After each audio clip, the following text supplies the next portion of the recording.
Hello बच्चों, आप सभी का हमारे चैनल आइडियल देव क्लासेस में स्वागत है।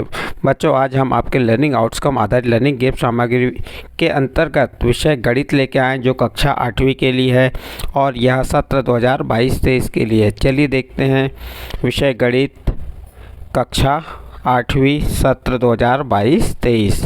इसमें आज हम करेंगे वर्कशीट 18। देखिए वर्कशीट 18 में क्या दिया है, आकलन 3 में क्या दिया, घातांक और घात एवं सरल समीकरण की समझ के लिए।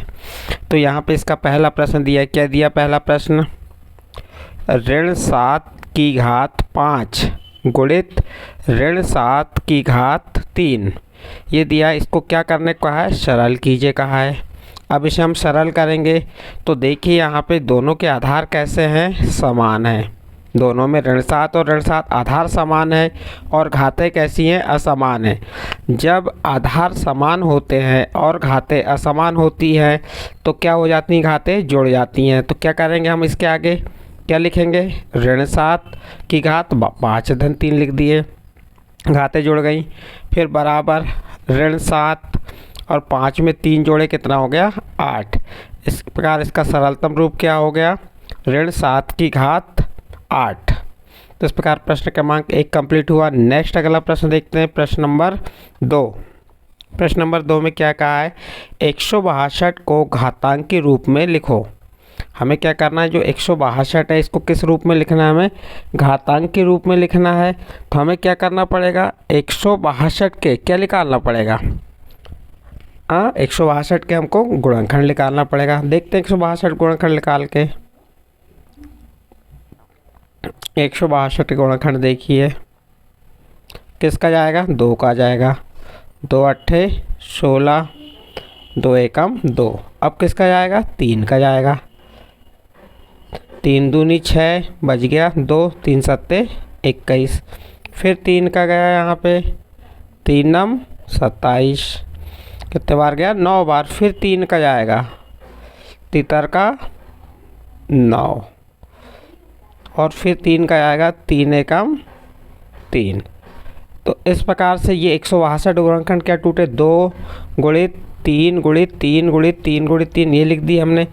2 गुणित 3 गुणित 3 गुणित 3 गुणित 3, 2 अकेला है तो 2 जैसा का वैसा, 2 की घात 1।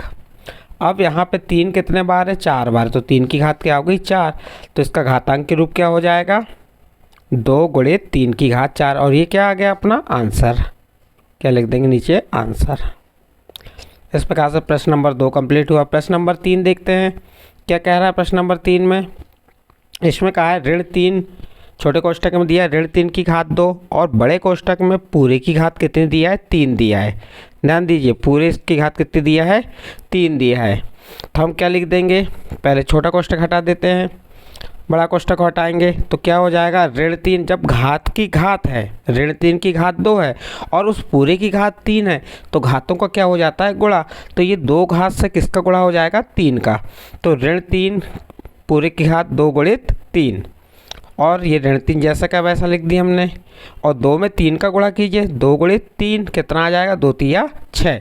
इस प्रकार ऋण 3 की घात 6 इसका सरलतम रूप आ गया। इस प्रकार आपका प्रश्न नंबर 3 कंप्लीट हुआ। यहाँ के आगे आपका आंसर। ठीक है, चलिए नेक्स्ट प्रश्न देखते हैं, प्रश्न नंबर 4। प्रश्न नंबर 4 में क्या कहा है, किसी संख्या का 1/5, किसी संख्या का 1/5 उसी संख्या से 20 कम है।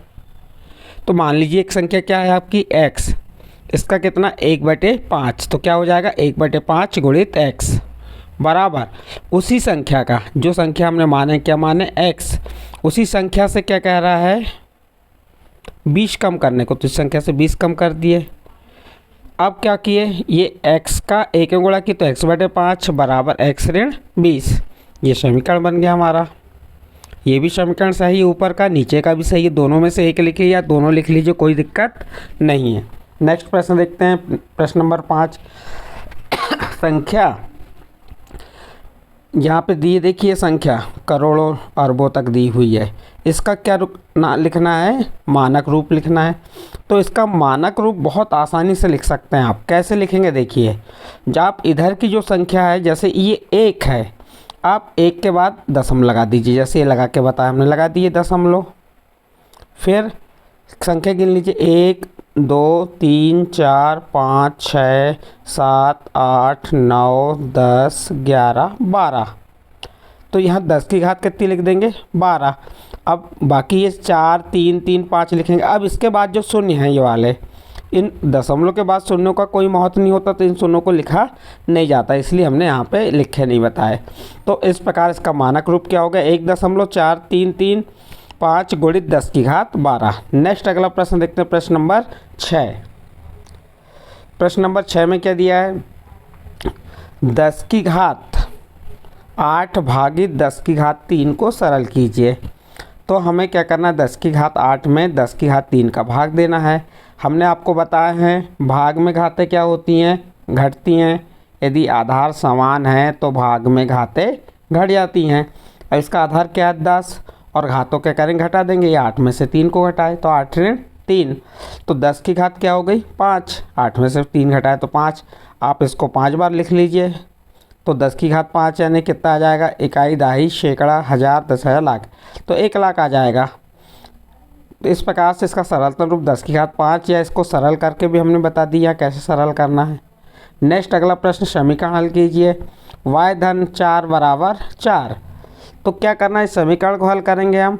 तो ये धन 4 जो है हमारा, ये धन 4, इसका पक्षांतर करेंगे।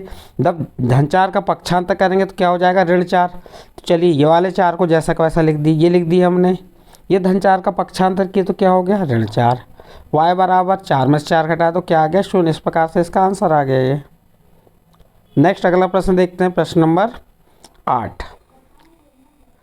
क्या कह रहा है प्रश्न नंबर 8 में, 5x/2 बराबर 25/4। क्या दिया है, 5x/2 बराबर 25/4। x का मान ज्ञात कीजिए। आपको ये प्रश्न दिया है, इसमें किसका मान ज्ञात करना है, इस x का मान ज्ञात करना है। तो देखते हैं कैसे करेंगे। देखिए हम यहीं से स्टार्ट कर रहे हैं। ये 5x/2 बराबर 25/4 लिखा हुआ। हम क्या करेंगे, ये 5/2 का पक्षांतर करेंगे तो ये काय में चल जाएगा, पक्षांतर हुआ तो गुणे में चल जाएगा। तो ये 2/5 हो जाएगा। फिर 5 से 25 को 5 बार क्रॉस किया है, 5 का भाग 25 में कितने बार गया, 5 बार। फिर इस 2 का जो अंश का 2 है, 2 एकम 2 और 2 दूनी 4। अब ऊपर क्या बचा, 5 गुणित 1, और नीचे क्या है, 2 गुणित 1। तो 5 गुणित 1 भागित 2 गुणित 1, 5 का 1 में गुणा की 5 और 2 का 1 में गुणा की 2। इस प्रकार से x का मान क्या आ गया आपका, किसका मान आ गया, ये x का मान कितना आ गया, 5/2। तो इस प्रकार से प्रश्न नंबर 8 कंप्लीट हुआ। और इस प्रश्न के साथ आपकी वर्कशीट 18 और आकलन 3 कंप्लीट होता है। यदि आपको हमने जो वर्कशीट 18 बताई ये समझ आई है तो आप हमारे चैनल को सब्सक्राइब कीजिए, लाइक कीजिए एवं अन्य ग्रुप में शेयर जरूर कीजिए। अब इसके बाद नेक्स्ट आपकी वर्कशीट 18 के बाद क्या आएगी, 19। ठीक है बच्चों।